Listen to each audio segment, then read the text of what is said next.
Hello दोस्तों, TBC report के बारे में हमने पिछली वीडियो में आरबीसी के बारे में समझा था। रेड ब्लड सेल, जिसको हम आसानी से समझने के लिए खून की लाल सेल भी कह सकते हैं। और आज की इस वीडियो में हम जानेंगे डब्ल्यूबीसी के बारे में, जिसको हम डब्ल्यूबीसी यानी कि उसकी फुल फॉर्म है वाइट ब्लड सेल,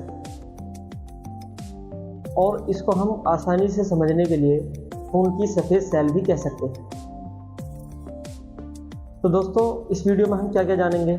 इस वीडियो में हम समझेंगे डब्ल्यूबीसी क्या है, टीएलसी क्या है, डब्ल्यूबीसी हाई और लो क्यों होती है, और नॉर्मल रेंज कितनी होनी चाहिए, और अगर टीएलसी बढ़ रही है तो क्या सावधानी बरतनी चाहिए, और डब्ल्यूबीसी कितनी तरह की होती है, और किसका क्या क्या काम है, काम करने का तरीका क्या, हम ये जानेंगे। चलिए डब्ल्यूबीसी के बारे में समझते हैं।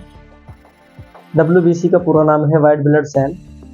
वाइट ब्लड सेल इस वजह से नाम है इनका क्योंकि इनका रंग सफ़ेद होता है और ये हमारे ब्लड में पाई जाते हैं।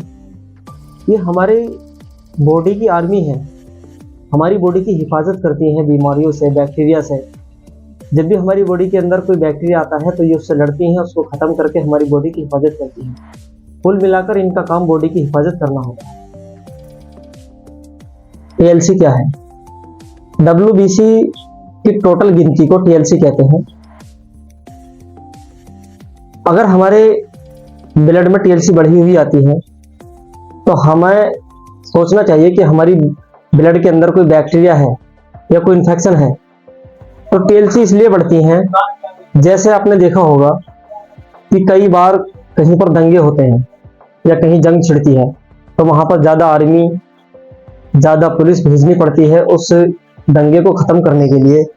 इसी तरह जब हमारी बॉडी के अंदर कोई बैक्टीरिया इन्फेक्शन होता है तो हमारी बॉडी ज़्यादा डब्ल्यूबीसी बनाती है, इसीलिए टीएलसी बढ़ी हुई आती है।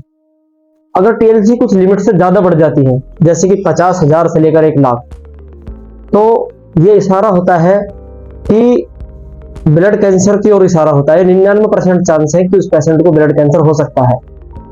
और टीएलसी अगर कम आ रही है तो हमें वायरल की तरफ सोचना चाहिए कि कोई वायरस का इन्फेक्शन है, जैसे HIV, डेंगू, इस तरीके का कोई इन्फेक्शन है। तो डब्ल्यूबीसी कितने टाइप की है? तो ये 5 तरह की होती हैं WBC. Neutrophil, number 1, basophil, eosinophil और लिम्फोसाइट, मोनोसाइट। इस वीडियो में सिर्फ हम 3 के बारे में समझेंगे, न्यूट्रोफिल, बेसोफिल और एसिनोफिल, क्योंकि वीडियो ज़्यादा लंबी हो जाएगी। तो न्यूट्रोफिल के बारे में समझते हैं क्या है। न्यूट्रोफिल हमारी बॉडी के कमांडो हैं। जहाँ कहीं भी कोई बैक्टीरिया हमारी ब्लड के अंदर आता है तो ये तुरंत उसे घेर कर मारते हैं, और कई बार मारते मारते, बैक्टीरिया को मारते मारते ये खुद भी मर जाते हैं। जैसे आपने कई बार फिल्मों में देखा होगा कि कोई टाइम बम लगा के जाता है पेट पर बांधकर, और वो किसी दुश्मन को उड़ाने के चक्कर में खुद भी उसके साथ उड़ जाता है। इसी तरीके से न्यूट्रोफिल भी कई बार बैक्टीरिया से लड़ते लड़ते खुद भी मर जाती हैं ये, लेकिन ये हमारी बॉडी की हिफाजत करती हैं। चलिए बेसोफिल के बारे में समझते हैं। बेसोफिल हमारी बॉडी के सिपाही हैं।